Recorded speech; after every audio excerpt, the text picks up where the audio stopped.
welcome back. We are going to be recording the second chapter for The Reluctant Sword. I'm going to be reading over the trigger warnings so we all remember what they are. Number one, violence, sword fights, skirmishes, and fantasy battles with some gore. It includes fights between humans and monsters. Death. Characters do die a lot, or are seriously injured, including both minor and important characters to Rylan. Sudden and sometimes entirely shocking. Blood. Of course, both human and non-human blood. Colored or magical/mythical in rare instances. Example, Ichor. Psychological trauma. Fear, uncertainty, and feelings of not belonging. Characters struggle with guilt, doubt, and pressure from their roles. Dark themes. Emotional distress, grief, suspense, and high-stakes situations that may cause discomfort. War themes. Sieges, destruction, and moral ambiguity in battles. Romance. Includes same-gender relationships, man and man, woman and woman, that may not be agreed with by all readers. My apology in the warning!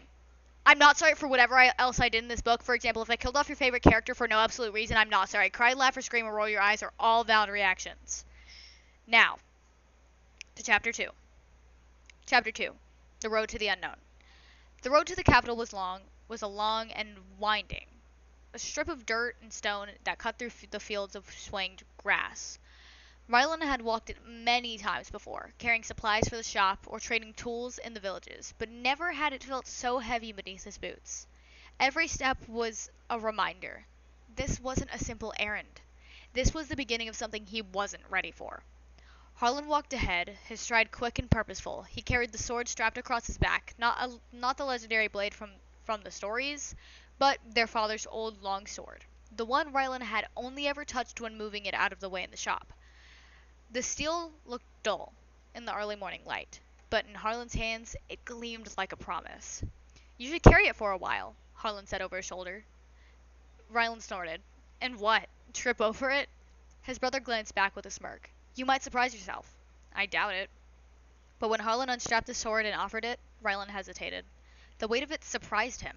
Not just the steel, but the idea of holding a weapon meant for more than cutting wood or hammering nails.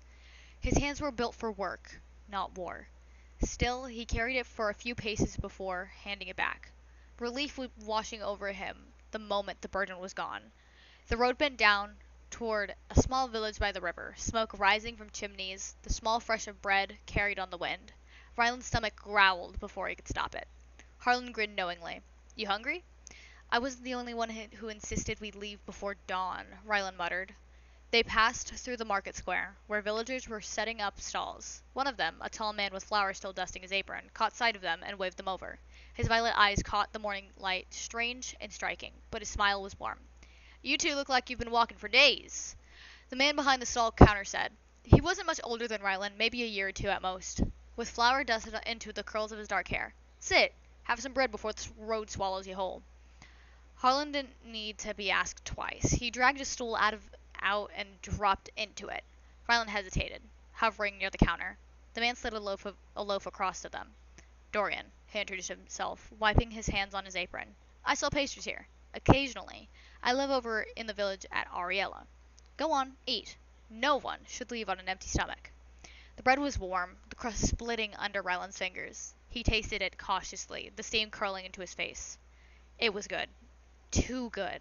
Something about it made him ache for home in a way he hadn't expected. Like the smell of wood smoke on a cold morning. You're headed for the capital of Ariella, aren't you? Dorian asked after a beat. His tone was light, but his gaze was unsteady, settling in its sharpness. Harlan puffed his chest. My brother was chosen. Rylan shot him a glare. Don't go telling strangers that. But Dorian didn't laugh, didn't sneer. He only leaned against the counter, arms folded, expression unreadable. Then listen. Whatever waits for you there, it won't be simple. People who are chosen, they don't come back the same. Sometimes, they don't come back at all. The words landed heavier than Rylan wanted to admit. He broke off another piece of bread just to keep his hands busy, though it stuck in his throat when he swallowed. Harlan looked thrilled, like he'd just been handed a prophecy. Rylan only felt the road stretched wider before him, darker at the edges. When they left the village, Dorian's voice still trailed them, quiet as an echo. Rylan tried to tell himself he was just imagining it, that he was only a cartwright, stumbling into a path he had no business walking, but each step pulling him closer to the capital and farther from the boy who walked it, with nothing but sawdust on his hands.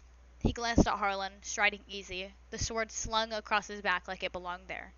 For the first time, Rylan wondered if maybe his brother was right. Maybe the road wasn't one he could turn back from. The end of that chapter. Ha ha.